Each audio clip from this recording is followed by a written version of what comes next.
Bismillahirrahmanirrahim. Assalamualaikum Sobat Kicau Mania. Selamat datang di channel saya, Ocehanku Ocehanmu. Untuk kali ini sambil saya kasih makan blackthroat saya.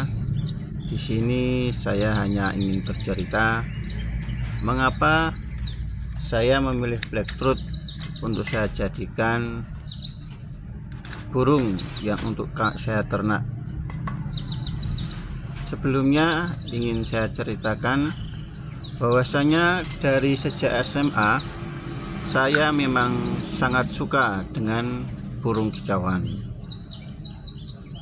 Yang pertama saya ternak waktu itu adalah burung kenari, dan alhamdulillah waktu itu sudah berhasil dan menghasilkan beberapa rupiah. Waktu itu harga masih di sekitar 125.000, kemudian bahkan ada yang 350.000, dan sewaktu itu saya juga sempat panen dan alhamdulillah berjalan dengan lancar. Namun ketika saya bekerja dan tidak berada di rumah, maka tidak ada lagi yang melanjutkan ternak kenari itu. Maka akhirnya saya berhenti dan fokus bekerja. Kemudian waktu masa kuliah saya mencoba berternak lovebird.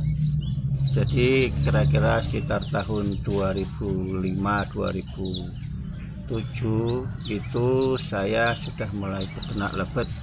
Waktu itu harga lovebird kepala emas, lutino mata merah itu sempat booming ya.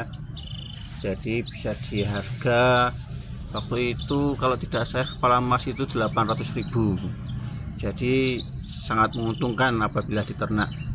Apalagi apabila jackpotnya keluar lutino mata merah, maka waktu itu kalau tidak salah harganya sekitar sampai 4 juta, ada yang 8 juta sepasang. Jadi memang sangat menarik sekali.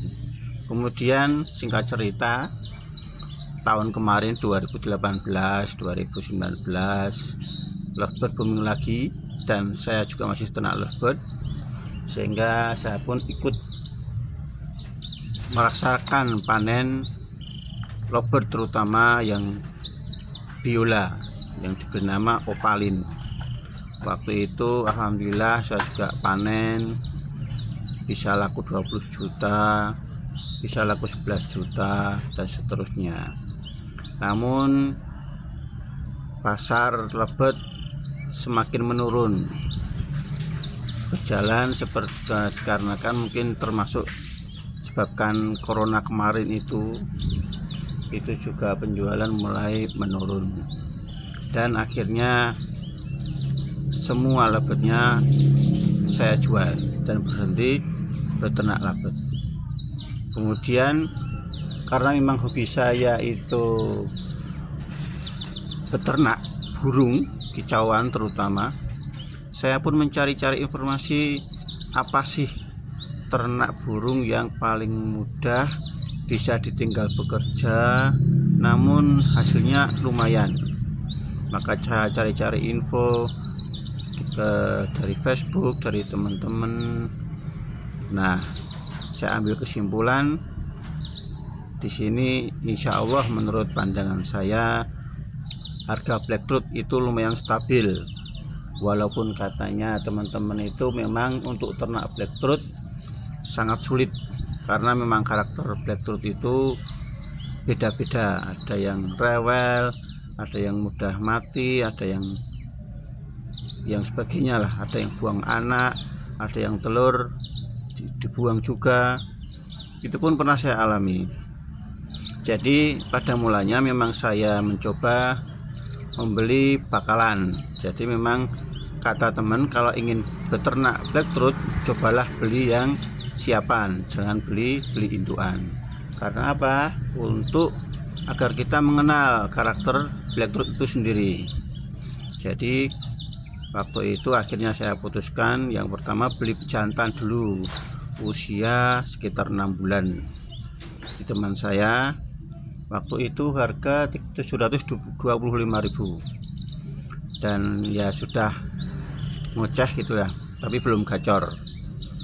Nah, sambil menunggu saya rawat sebulan 2 bulan, kira-kira usia sudah mulai 8 bulan 10 bulan, baru saya mencoba mencari yang betina. Yang betina waktu itu ada iklan di Facebook ya, saya baca-baca ada yang menawarkan Blackroot betina usia 6 bulan ya, harganya murah 450.000. Akhirnya saya datangi, saya lihat ya, terus terang waktu itu memang saya belum hafal atau belum pandai menilai bagaimana bentuk Blackroot yang bagus. Yang saya tahu waktu itu memang yang betina ini jinak ya, jadi benar-benar jinak. Saya tidak tahu kalau itu ternyata memang burung yang minus, jadi bodinya itu ternyata sangat kecil. Beda dengan Blackroot yang berikutnya yang saya beli. Jadi qadarullah ya, dah takdirnya Blackroot yang betina itu memang waktu itu berhasil bertelur, tapi ya itu telurnya itu di luar, tidak mau di sarang. Nah, saya analisa tidak tahu kenapa tetap bertelur di luar. Kemudian tiba-tiba dia mengalami namanya egg bending, jadi tahu-tahu lemes gitu. Jadi setelah lemes itu kayak nggak bisa gerak. Nah, akhirnya ya mati ya teman-teman ya.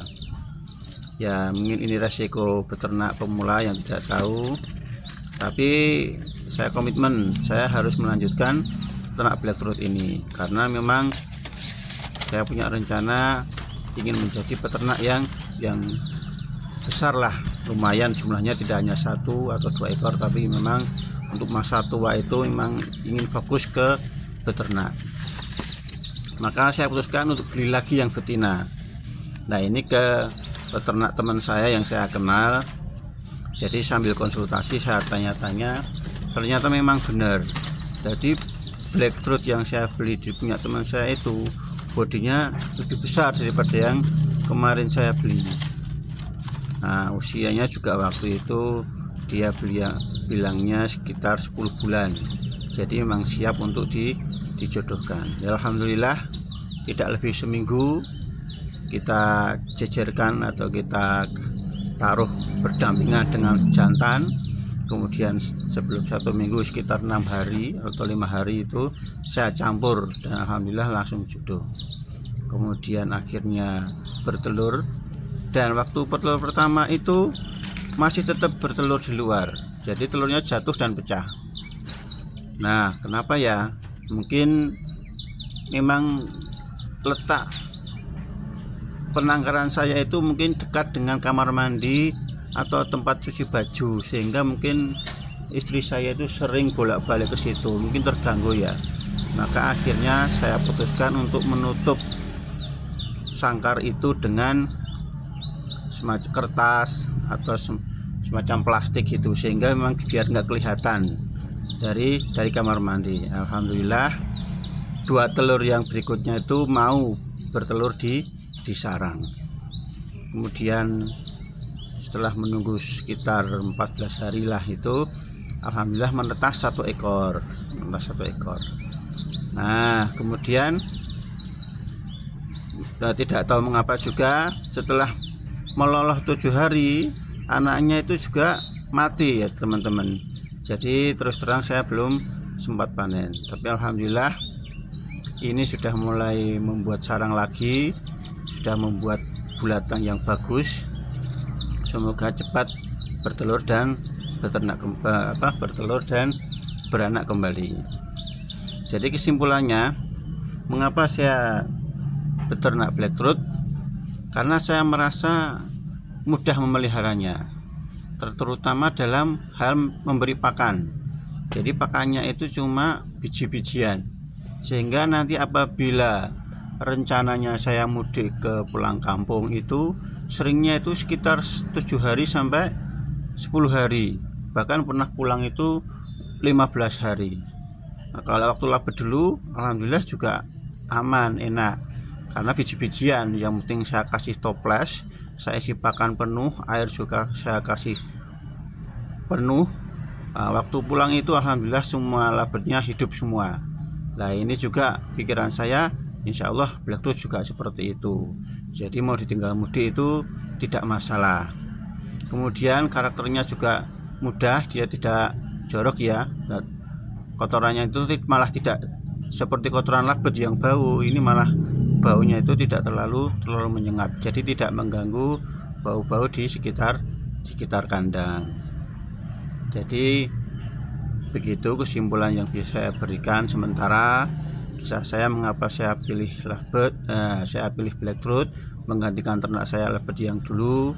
Semoga beranak pinak dan lancar, dikarenakan harganya di pasaran saat ini memang masih stabil ya, masih di sekitar 500.000 untuk betina, 700.000 untuk jantan.